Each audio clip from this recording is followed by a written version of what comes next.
We're back to discuss Hereditary, and if you saw our review, I liked it. I think Aaron liked it. I think Cal sort of was confused by it, but on the whole was interested by it. It's a movie that lures you in with really beautiful cinematography. The storytelling's very slow paced, but it still has a good momentum to it. And then that last half hour or so, when the movie's trying to explain what's happening, people have been sleeping on details from 90 minutes ago that are clues as to what's going on in the last few minutes of the movie. I think that what audiences expect to happen in the end of this movie is for one of the kids to come back to life and be evil. Something along those lines. Something more like Insidious, where there's a being that comes and takes over, and something like, if you've watched The Witch, you'll know what I'm talking about. The Black Phillip moment will happen. Everything's much more subtle here, and I think that leads to people being irritated that they spent all this time and they got this ending that they don't understand. I think watching it again helps. I think going online and reading what other people are saying about it helps.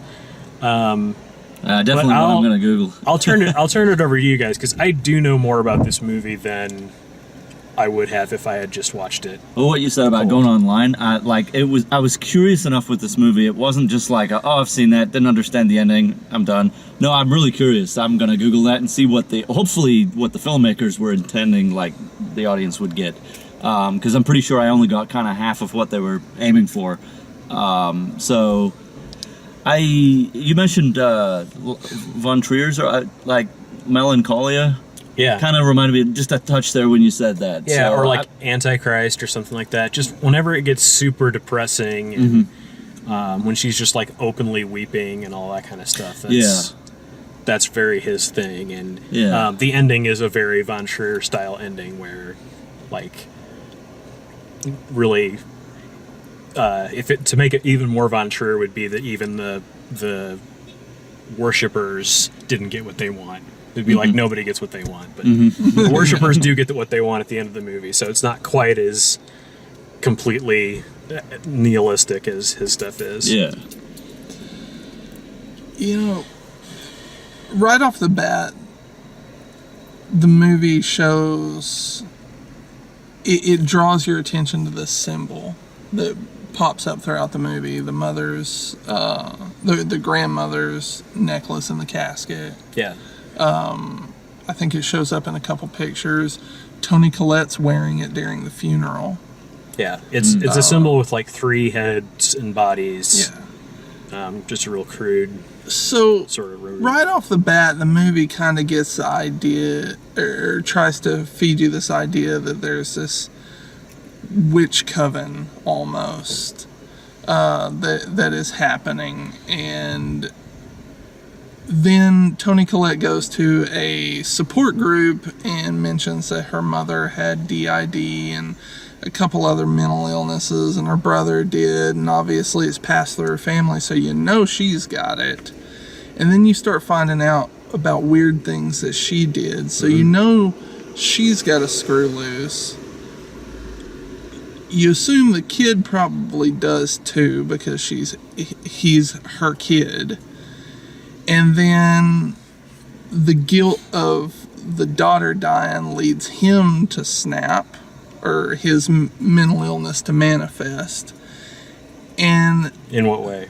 Well, so up until the point where Charlie dies, which was a big twist I was not expecting after watching the trailer. When she dies, he becomes a different character altogether. And I think that is when his mental illness manifests. Why do you think what makes you think he became a different character? up until that point, he seemed like your typical teenager. Right, and after that he was distraught because he killed his sister. True, but he starts experiencing things quite like his mother is. She's seeing things. He's hearing things, and he's starting to manifest the problems that his sister had. It's the guilt of him being responsible for his sister's death caused his mental illness to manifest. And so that's where the movie kind of becomes weird, because you're not sure throughout the entire thing who the main character is, because there really isn't one. And so when weird stuff starts piling up, it jumps between Toni Collette's character, you're seeing what she's seeing in her head, right, to him seeing what he's seeing in his head. Well, I mean, there's nothing... So, there are dream sequences that are shown by the movie to be dream sequences. And then there's all the other action. And I'm not quite making the leap that things that aren't shown as a dream sequence are not real. It's easier for you to assume that all that crazy shit that happened was real versus being in their head. Like, she was assuming, she was manifesting in her mind that there was this witches' coven.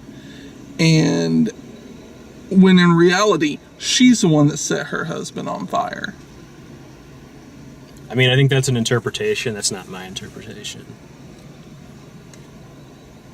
I'm not sure how you can interpret it anywhere else. So, like, the allegorical interpretation of the movie is mental illness passed down from one generation to the other. Mostly from the grandmother, who we never really see, to Toni Collette's character. We hear about all the terrible things the grandmother did from Toni Collette's perspective when she's talking in the group session. And then we hear about all the crazy stuff that Toni Collette did when she's talking a couple of times. She's talking about how she woke up with paint thinner all over the kids and on herself, and that these were dream states. So that's one way of looking at the movie, is that it's all mental illness, and the things that don't happen in dreams didn't really happen either. It's all just something that's going on in someone's mind.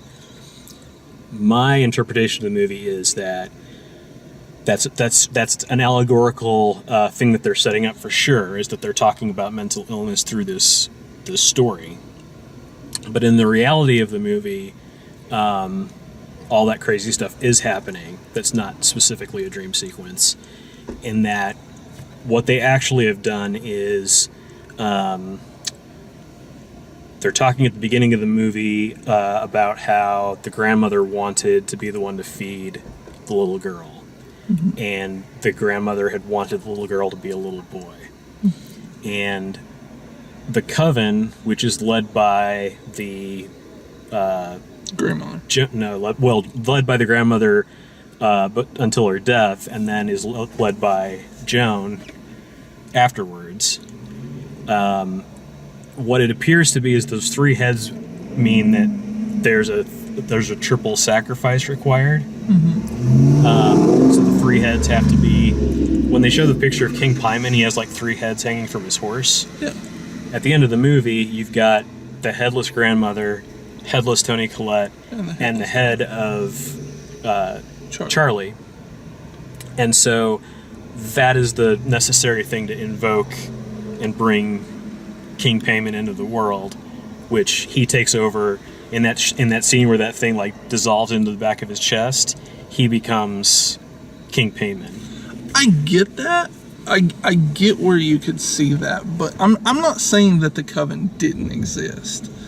I'm saying that the grandmother was clearly batshit, and she created this idea that, oh my God, we have to bring this weird god into existence to kind of make right in her head what she's seeing. I think the movie was entire mental illness. But who's to say? I mean, because it could be that her mental illness is what led her to this possibility, and only through that could she actually bring about the coming of King Payman. I guess it's just easier for me to wrap my head around it being mental illness, because there's just... I think if it was as simple weird. as that, that's how the ending would have played out. The police would have showed up and Toni Collette would be standing there naked and crazy. The voice at the end there, that's the way I thought it was going. Well, It would That- end that's up how it being would in a end. room or something. what I think happened is after she lit the dad on fire, the son woke up and killed her with the piano wire, and the end is his fantasy in his head of all this shit coming to fruition. That's a lot further to go than what I said. I disagree. That's a lot further to go than what I mean. Where's the piano wire come from? Why is that? Where's the piano wire? It shows he walks right past the smashed piano. And that's what she uses to cut her head off while she's floating from the ceiling. Right. Which is somehow easier to grasp than mental illness.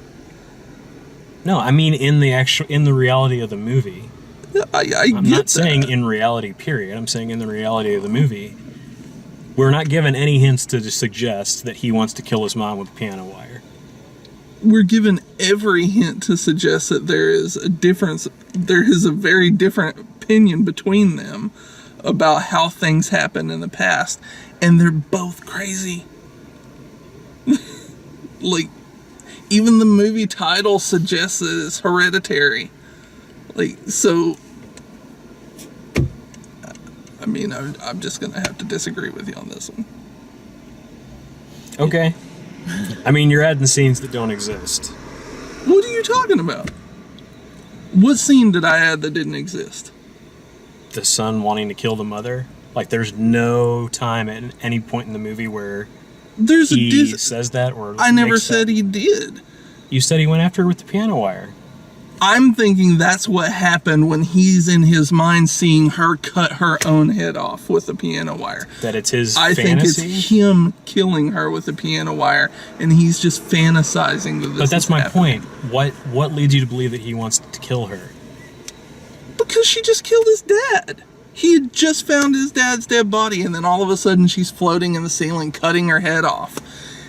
And that's what I took from it. I think it's a stretch. But to each their own. Okay. Either way, it was freaky. Yeah.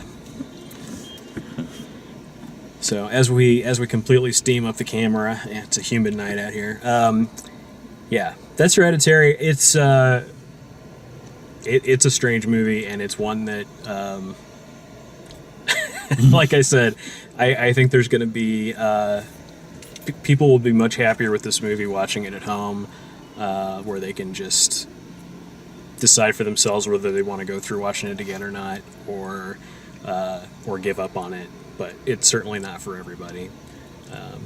So I really enjoyed it. Thanks for watching. If you like the way we do these, please like the video, subscribe, check out all the written and video reviews at dalemaxfield.com, and thanks for watching.